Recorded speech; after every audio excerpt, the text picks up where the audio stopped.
Welcome everybody.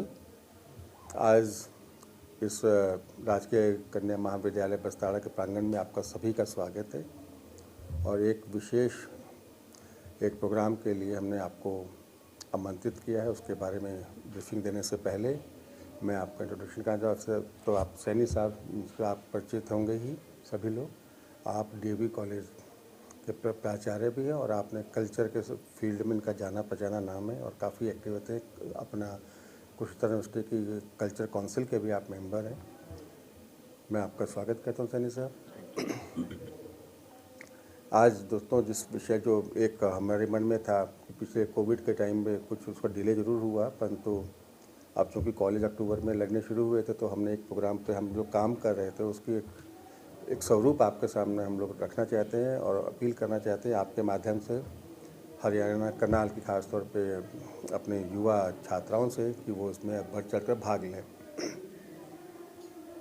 ये काफ़ी क्योंकि हम लोग टीचिंग से फील्ड से जुड़े हुए हैं और गवर्नमेंट पॉलिसी से सब देखते रहते हैं, सब कुछ समझते हैं, तो हमें एक लग रहा था कि एक ऐसी कहीं पे कोई ना कोई वैक्यूम है। फॉर एग्ज़ाम्पल मैं बताऊं कि हमारे जो ट्रेडिशनल सिस्टम है टीचिंग का, उसके अंदर जैसे वो करिकुलर एक्टिविटी एक बहुत बड़ा रोल प्ले करता है, उसका अपना रोल है भी सही, और परंतु उसमें भी क्या है कि साल में एक बारी होता है। कुछ गिने चुने आइटम जैसे visual art, performing art, theatre या लिटरेरी आइटम के अलावा हम लोग कुछ नहीं कर पाते। परंतु समय बदल रहा है, समय बदलने के साथ साथ चीज़ें भी नई नई बदल रही हैं, एक्सप्रेशन के मोड ऑफ एक्सप्रेशन भी बदल रहा है और उन सब चीज़ों से हम लोग उन चीज़ों को उसमें सारोकार में कहीं उसका जगह नहीं मिली। सिमिलरली हमने देखा कि कई बार कि एक ये माना जाता है कि जो बच्चा है सबसे पहला गुरु उसका परिवार होता है, माता पिता होते हैं, उसके बाद वो शिक्षक के पास आता है। परंतु एक सेगमेंट कई बार ऐसा भी देखने में आता है कि वो बच्चा अपने माँ बाप की बात उतनी नहीं मानता, अपने टीचर की बात भी कई बार वो इग्नोर करता है, अपने तरीक़ों की तर्क उसके अंदर आ जाता है, वो सीखना चाहता है और कुछ अपने तरीके से, परंतु अपने सहेलियों, अपने सखे सहेली जो उनके सहचर उनके साथ जो रहते हैं उनकी बात वो बहुत अच्छे तरीके से मानता है, सुनता है, मानता है, उसको करना कोशिश करता है। तो हमने कहा क्यों नहीं इस सेगमेंट को भी एक एक्सप्लोर करके देखें कि इन्हीं को रोल मॉडल बना करके ये बच्चे खुद आगे आए और अपने मन की बात कहें। और इसके लिए ज़रूरत है कि एक रेगुलर प्लेटफॉर्म की, ये कुछ साल में एक बार प्रोग्राम को यूथ फेस्टिवल करके या एक साल में टैलेंट सर्च करके नहीं पूरा होगा। आपने देखा होगा कि जब भी प्रोग्राम देखते हैं आप, अगर किसी भी आप प्रोग्राम में जाएं तो एक स्टेज पर 15 से 20, 25, 30 आर्टिस्ट अगर आगे आते हैं तो कम से कम 200 से लेकर 2000 श्रोता होती हैं। तो इसका क्या मतलब, हम ये मान लें कि उन श्रोताओं के अंदर टैलेंट नहीं है। टैलेंट तो हर एक बच्चे के अंदर है, उसको निकालने का अवसर उसको नहीं दिया गया और ये एक कंटिन्यूअस प्रोसेस है। इसीलिए हमने इसको एक प्लान किया एक नए इनोवेटिव आइडियाज़ के साथ। ये करनाल में पहल नहीं है बल्कि पूरे हरियाणा में इस तरह की ये पहल अपने आप में अनूठी पहल हो गई है। हमने जो हमारा प्लान था, हमने चिड़िया का चंबा नाम से इस प्रोग्राम को शुरुआत करने हम लोग जा रहे हैं। 8 दिसंबर को शुरू होगा। माननीय ममता सिंह जी जो अपने करनाल रेंज की आईजी हैं वो इसको इनॉग्रेट करेंगी। इस प्रोग्राम में हमने अपने स्टाफ के माध्यम से हमने मेहनत कर करीबन 100 से 150 के बीच में हमने ऐसे एक्टिविटी हमने सेलेक्ट की हैं जो जिसको कि प्रेजेंटेशन हमारे ट्रेडिशनल सिस्टम में नहीं मिल रही थी। और बहुत चीज़ें ऐसी हो सकती हैं जैसे से मैं आपको बताऊं, और एक कैटेगरी उसके अंदर बनी एक्सपीरियंस शेयरिंग की भी, उससे भी बच्चे प्रेरणा ले सकते हैं। कोई बुक रीडिंग करता है बच्चा, कोई बताता नहीं, कोई सिस्टम नहीं हमारे यहाँ। मनी मैनेजमेंट है, बच्चे लड़कियाँ करते, सभी करते हैं घर में, वो भी एक अपने आप में एक स्किल है। उसका कोई मैकेनिज्म, कोई अगर बाहर जाते हैं, कोई एडवेंचर स्पोर्ट पर जाता है, ट्रैवलिंग पर जाता है, उसको एक्सपीरियंस शेयरिंग भी हो सकता है। सिमिलरली नीटिंग है, फूड का है, उसके कंपटीशन का कोई भी हमारे ट्रेडिशनल सिस्टम में कहीं स्कोप नहीं था। तो ऐसे सब हमने करीबन और इवन आप देखें तो स्टैंड अप कॉमेडी भी हो सकता है, मोटिवेशनल स्पीकिंग भी हो सकता है, एंकरिंग भी हो सकता है। ऐसे ऐसे सब्जेक्ट चुने हैं जो बच्चों को समझ, काफ़ी बच्चे इसको लेंगे। तो हमने इसको चीज़ों को ध्यान में रखते 2-3 चीज़ों को ध्यान में लिया। पहला ये कि इसको एकदम इनफॉर्मल वे में प्रोग्राम होगा, इसमें फॉर्मेलिटी नहीं होगी, ताकि बच्चे खुल करके अपने सामने आएँ और अपनी बात करें। पहला प्रोग्राम होगा, पहले एपिसोड में ज़रूर थोड़ा बहुत हम लोग टीचर लगेंगे, बल्कि अगले नेक्स्ट एपिसोड से टीचर भी हम लोग विड्रॉ कर जाएंगे, बच्चे अपने आप को संभालेंगे, अपने आप करेंगे। सेकंड, इसके अंदर हमने रखा कंपटीशन नहीं है, वो स्ट्रेस कंपटीशन वाला हमने देना चाहते थे बच्चे को। हम हर बच्चे को हम ऑनर करेंगे, सर्टिफिकेट देंगे, कुछ छोटा मोटा प्राइज़ भी देंगे उसको, और वो अपना आके यहाँ पे इवन अब तो शायद सुना है कि मैंने हमारे लोगों ने हम लंच की भी व्यवस्था कर रहे हैं अपने लेवल पे कि जो भी आएगा यहाँ पे अपना खाना भी खा के जाएगा बच्चा। तो एक पूरा एक और पूरी गतिविधि है, कोई इसमें आपको बड़ी बड़ी एग्जीबिशन के जैसे सेटअप होते हैं वैसा नहीं मिलेगा। उनके पास वो लोग हैं, उनका आर्ट है, और उनके पास करीबन करीब 500 से 700 ऑडियंस है जहाँ पे वो अपनी बात कह सकते हैं, समझा सकते हैं। फूड कुकिंग, और वो भी एक ये पहला ऐसा कंपटीशन है, ऐसा ये प्लेटफॉर्म है जहाँ पे बच्चे अपने घर से बना के भी ला सकते हैं चीज़ें। फॉर एग्जांपल पेंटिंग, अगर बच्चे किसी का शौक़ है तो मैं यहाँ पर पेंटिंग बनवाने से अच्छा है कि उसको वो पेंटिंग कर ही रहे, वो अपने घर में भी बैठा हो, उसने 5-10 पेंटिंग बनाई होंगी, तो अच्छा है वो भी ले आए यहाँ पे आके डिस्प्ले कर दे, तो उससे प्रेरित होंगे लोग।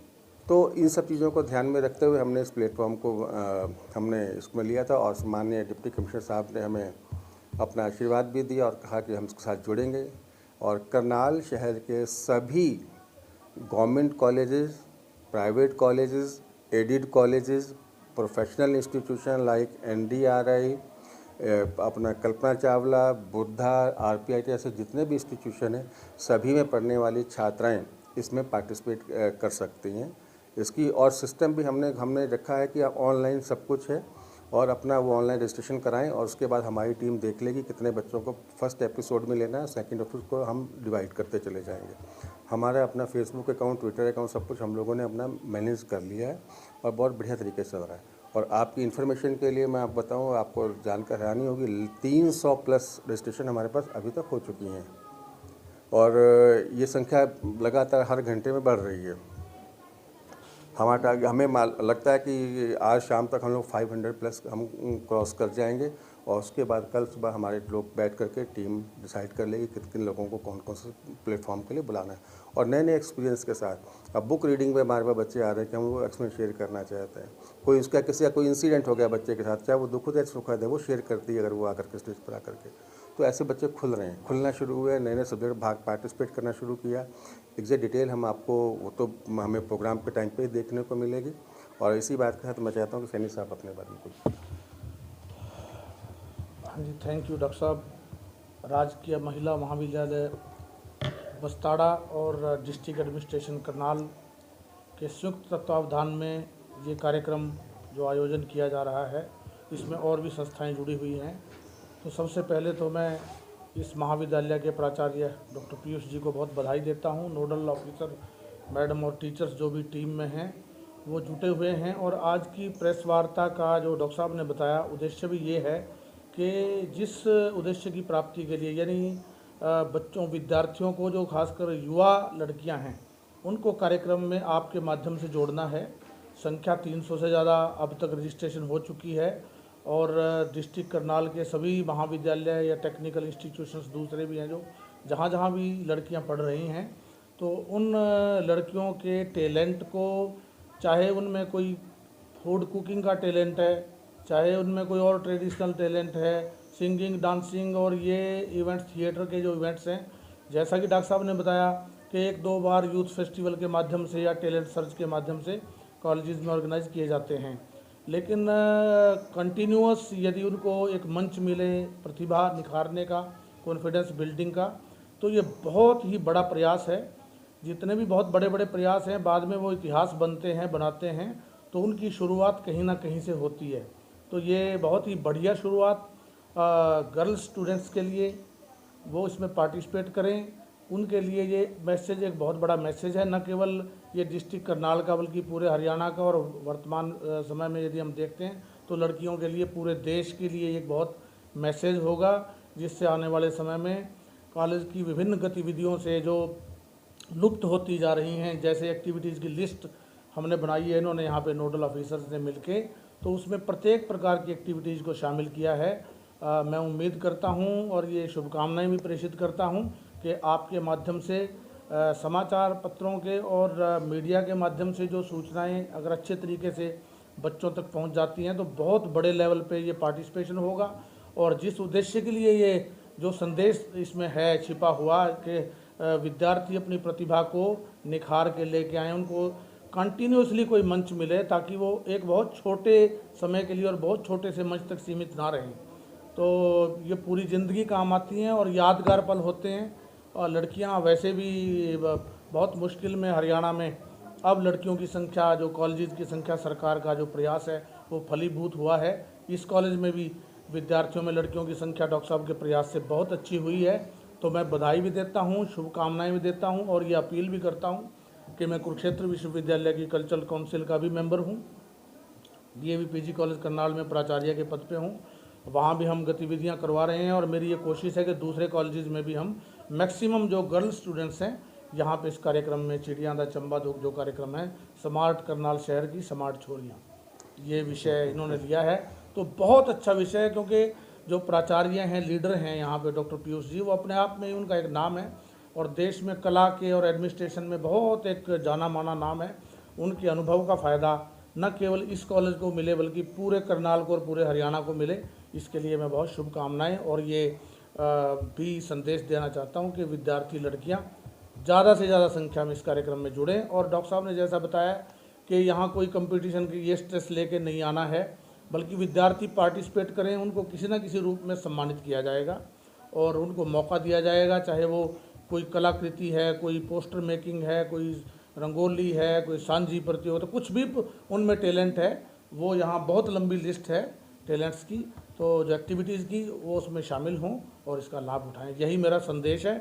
मैं आप सब पत्रकार बंधुओं के माध्यम से ये संदेश देना चाहता हूँ। आप सभी भी बहुत ही सजग हैं, बहुत अच्छी संख्या में यहाँ आज उपस्थित हैं। बहुत बहुत धन्यवाद। ये एक इनिशियल मंच है, यहाँ पर बिना किसी उसके और फॉर्मेलिटी के बिना वो बच्चा आकर के अपने आप को और बार बार आ सकता है, वो अलग अलग विधाओं में भी पार्टिसिपेट कर सकता है।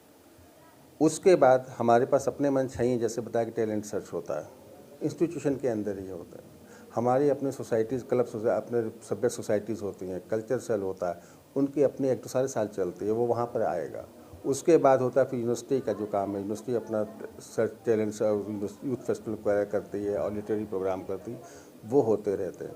अभी हम एक और का प्रयास करने जा रहे हैं। इसका रिस्पांस देखने के बाद मैं डिप्टी कमिश्नर साहब को भी हम लेटर लिखेंगे कि भागीदारी जो प्रोग्राम होता था या शायद अब बंद हो गया, उसमें भी इन लड़कियों को अलग से एक मंच और इनको अपनी प्रवृत्ति के साथ देखिए। आपके अब बिल्कुल जब तक इनको मंच नहीं मिलेगा और कंटिन्यूस मंच नहीं मिलेगा, वो कला क्या, वो ग्रो कैसे करेगा बच्चा। तो सबसे बड़ी ज़रूरत उस चीज़ की है। यहाँ से ये एक इनिशियल प्लेटफॉर्म था, ताकि ये कोशिश करते हुए कि ये जानते हुए कि हर बच्चे के अंदर कोई ना कोई प्रतिभा है, उसको निकालना। मैं कहा कि इनिशियल मंच था और आपने प्रश्न किया कि क्योंकि इसी कार्यक्रम से प्रेरणा लेके हम आगे इंटर कॉलेजेस और आगे राज्य स्तरीय कार्यक्रम भी करेंगे, ताकि ये कार्यक्रम न केवल कहीं कॉलेज तक सीमित रहे बल्कि डिस्ट्रिक्ट के अलावा इंटर डिस्ट्रिक्ट और पूरे राज्य स्तरीय स्तर पर ये कार्यक्रम हो। क्योंकि जब ये कार्यक्रम शुरू होता है तब तो इतनी योजना नहीं होती। आगे हम बैठे हैं, जो दूसरे कॉलेजेस हैं वो भी प्रेरणा लेंगे और फिर दूसरे डिस्ट्रिक्ट्स के कॉलेजेस भी इससे प्रेरित होकर के कार्यक्रम करेंगे। ऐसा जैसा डीसी साहब से बात करेंगे, माननीय मुख्यमंत्री जी हमारे यहीं करनाल से हैं, तो ये उन तक भी बात जाएगी, शोभा जाएगी इस कार्यक्रम की। तो आने वाले समय में इसको केवल राज्य, डिस्ट्रिक्ट, जिला स्तरीय नहीं बल्कि इंटर डिस्ट्रिक्ट और राज्य स्तरीय कार्यक्रम भी आयोजित किए जाएंगे। तो कहाँ होगा, समय क्या रहेगा? हमारा ये प्रोग्राम जो अभी हमने ये government college for women Bastara में ही होगा, इसी प्रांगण में होगा और 8 तारीख को है और सुबह 11 बजे शुरू होगा और 11 से लेकर 2-3 घंटे का प्रोग्राम रहेगा ये वाला। ये 1 दिन का रहेगा और ये आगे से नेक्स्ट जो एपिसोड है इसका वो हर second Saturday of every month यहाँ पर डेट फिक्स होगी, टाइम फिक्स होगा, उस पर रेगुलर होगा ताकि कम्युनिकेशन में प्रॉब्लम ना आए। कोई टोटल फ्री है, कोई शुल्क नहीं है, कोई कंपटीशन नहीं है। बच्चा खुद ऑनलाइन जा कर क्योंकि हमारे पास मैकेनिज्म देखिए, अभी हम लोगों ने हरियाणा गवर्नमेंट में जो अपनी एजुकेशन पॉलिसी